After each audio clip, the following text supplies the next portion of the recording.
তুমুল আন্দোলনের মধ্য দিয়ে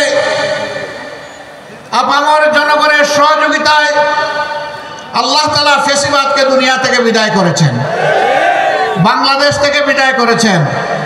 অ্যাডভোকেট রুহুল আমিন বলেছেন, কবরস্থান, মসজিদ, পেগোডা, মন্দির, রাস্তাঘাট, পুল কালভার্ট সবগুলাতে পার্সেন্টেজ বসিয়ে সম্পদ লুণ্ঠন করা হয়েছে। না, সম্পদ লুণ্ঠন করে তারা পালিয়ে গেছে, কারণ তারা এতটাই অপরাধ করেছে। খুন, গুম, ধর্ষণ, লুণ্ঠন করার পরে এই দেশে মানুষের সামনে মুখ দেখানোর সৎসাহস তাদের নাই।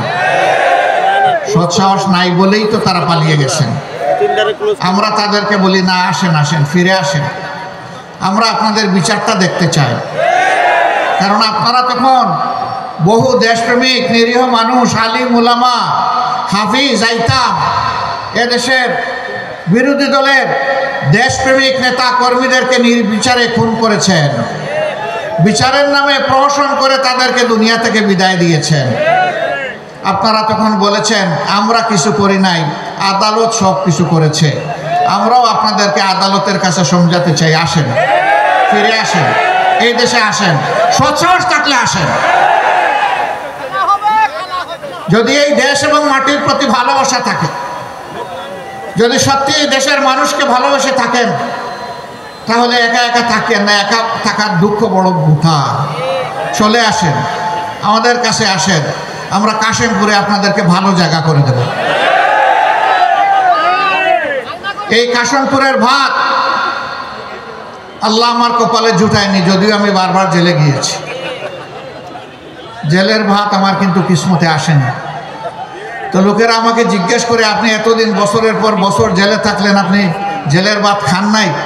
আমি বললাম, না, আমি 12 বছর আগে ভাত এবং রুটি খাওয়া ছেড়ে দিয়েছি, তো এই জন্য জেলের ভাত আমার কিসমতে উঠে নাই।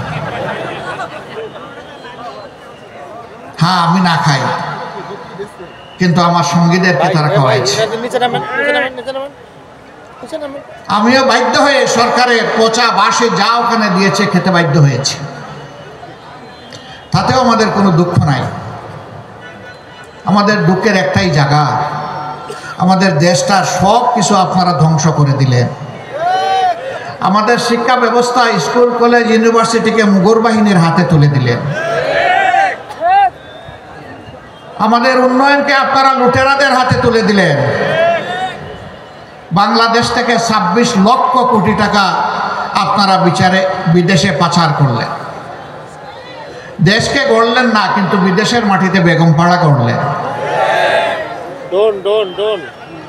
নির্বাচন ব্যবস্থাকে ধ্বংস করে দিয়ে এখানে যারা বসে আছেন, তাদের কমপক্ষে 40% মানুষ, আমি বিশ্বাস করি, গত 15.5 বছর তারা কোনো ভোট দিতে পারেনি।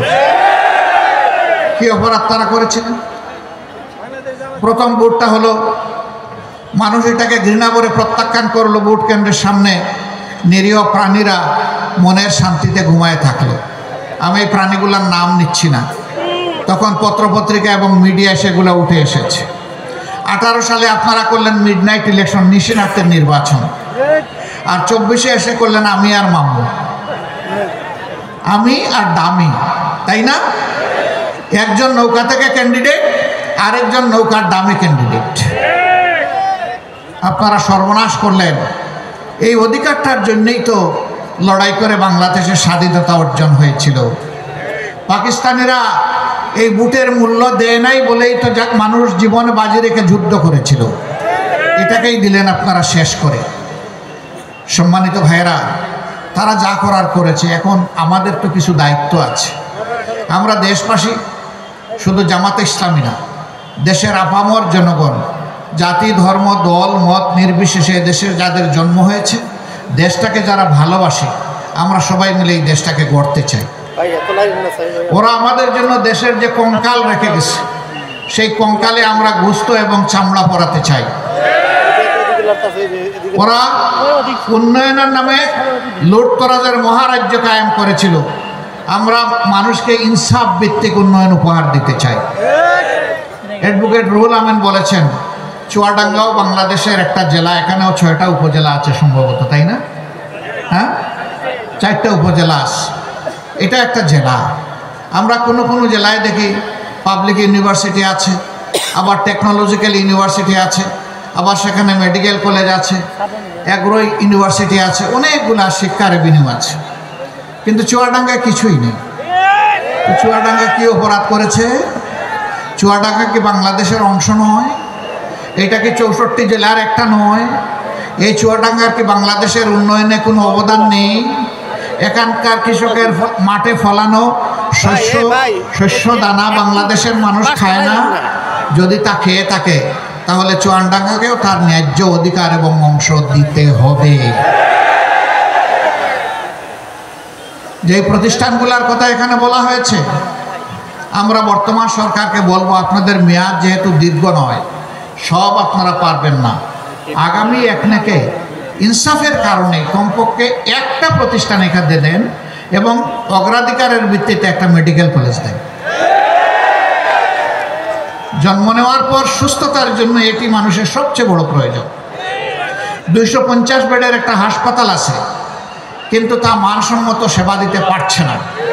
হয় সেখানে জনশক্তি অপ্রতুল, নয়তোবা সেখানে যে সমস্ত সুবিধাদি থাকা দরকার সেগুলো নেই। এই জন্য বাধ্য হয়ে এদিকে ওদিকে এই জেলার মানুষকে ছুটতে হয়। অনেক সময় গরিব মানুষ দূরে যেতে পারে না, তাই দুঃখে দুঃখে মৃত্যুর দিকে এগিয়ে যায়। আমরা সরকারের কাছে আহ্বান জানাবো, এই দাবি ন্যায্য দাবি, এই দাবিকে বিবেচনায় নিয়ে আপনারা পদক্ষেপ গ্রহণ করুন। আল্লাহ রাব্বুল আলামিন যদি আমাদের প্রিয় দলকে বাংলাদেশ এবং জাতির খেদমত করার দায়িত্ব দেন, আমাদের দল যদি দেশ পরিচালনার দায়িত্ব পায়, তাহলে আমরা কথা দিচ্ছি যে ন্যায্য দাবিগুলোর কথা আমি আমার মুখ দিয়ে বললাম, ইনশাআল্লাহ পর্যায়ক্রমে ইনসাফের কারণেই সেগুলো বাস্তবায়িত হবে। আল্লাহ যদি অন্য কাউকে এই দেশ পরিচালনার দায়িত্ব দেন, তাহলে আপনাদের দাবিগুলো আদায় হওয়া পর্যন্ত আপনাদের হাতের সাথে আমাদের হাতও উঠবে ইনশাআল্লাহ। আপনাদের কণ্ঠের সাথে আমরাও কণ্ঠ মিলিয়ে চিৎকার দিব, এই দাবি বাস্তবায়ন করতে হবে। সম্মানিত ভাইয়েরা, আমরা এমন একটা বাংলাদেশ চাই যেখানে আসলেই কোনো মানুষেও কোনো বৈষম্য চাই না, এলাকায়ও কোনো বৈষম্য চাই না। আমরা চাই বৈষম্যহীন একটা সমাজ হোক, মানবিক একটা সমাজ হোক। শাসক গোষ্ঠী শাসক না হয়ে জনগণের সেবক হোক, দেশের মালিক না হয়ে জনগণের সেবকে পরিণত হোক। আমাদের দুর্ভাগ্য,